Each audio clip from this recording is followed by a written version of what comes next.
Hi guys, welcome to my YouTube channel. আজকে recipe নিয়ে আসছি মাটন পিৎজা। আপনারা দেখতেছেন বি ফ্যামিলি কুকিং চ্যানেলে। ভিডিওটা স্কিপ না করে দেখতে থাকুন মাটন পিৎজাটা কিরকম করে বানাই। এখন পিৎজা ডোটা বানিয়ে নেব। তার জন্য নিয়েছি ময়দা, মাঝখানটা একটু ফাঁকা করে দেব। এখন মাঝখানে দিয়ে দেব 2 চামচ টক দই, 2 চামচ চিনি, তারপরে দিয়ে দেবো বেকিং পাউডার, বেকিং সোডা, নিমক। দইয়ের সাথে এখন ভালো করে মিশিয়ে নেব। 2-3 মিনিট দইয়ের সাথে এরকম করে রেখে দেব। বাটার দিয়ে এখন ভালো করে মেখে নেব। জল ছাড়াই আগে ভালো করে মেখে নেব। শুকনো শুকনো তো ভালো করে মেখে নিয়েছি। এখন জল দিয়ে দেবো। আমি এখানে গরম জল ইউজ করতেছি, আপনারা চাইলে ঠান্ডা জলও ইউজ করতে পারেন। ডোটা ভালো করে মেখে নিলাম। এখন ডোটা গোল করে উপরে দিয়ে দেবো, সাদা তেল দিয়ে মেখে নেব। ডোটা আধা ঘন্টা ভিজে কাপড় দিয়ে এরকম করে চেপে রেখে দেব। ডোটা এখন সাইডে রেখে দেব। এখন মাটন পিৎজা বানাবো, তার জন্য মাটন নিয়েছি। মাটনগুলো ছোট ছোট পিস করে নিয়েছি। এখন মাটনটা মেখে নেব। তার জন্য দিয়েছি চিলি ফ্লেক্স, গোলমরিচ পাউডার, আদা বাটা, নিমক, সর্ষের তেল। এখন ভালো করে মেখে নেব।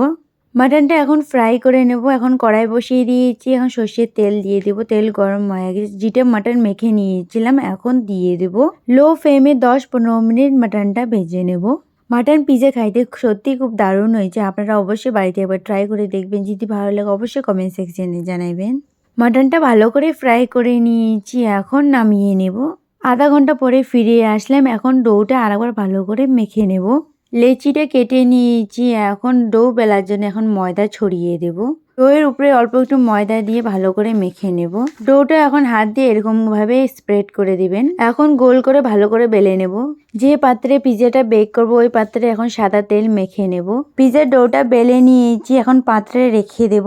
কাঁটা চামচ দিয়ে ফুটো করে দেব, না হলে পিৎজাটা ফুলে যাবে। এখন পিৎজা সস দিয়ে দেব। এখন কিছু ভেজিটেবল দিয়ে দেবো। আপনারা চাইলে যে কোনো ভেজিটেবল দিতে পারেন। আমি এখানে নিয়েছি কর্ন, ক্যাপসিকাম, অনিয়ন, টমেটো। যেটা মাটনটা ভেজে নিয়েছিলাম এখন দিয়ে দেব।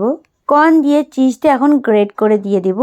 কে কোথা থেকে ভিডিওটা দেখতেছেন অবশ্যই কমেন্ট সেকশনে জানাবেন। আর পিৎজা রেসিপিটা যদি কেমন লাগছে আপনারা অবশ্যই কমেন্ট সেকশনে জানাবেন। চিজটা বেশি করে দিয়েছি। পিৎজার সাইডটা ফোল্ড করে দিয়ে দেব। আগে থেকে গামলাতে আলুটা হিট করে নিয়েছিলাম।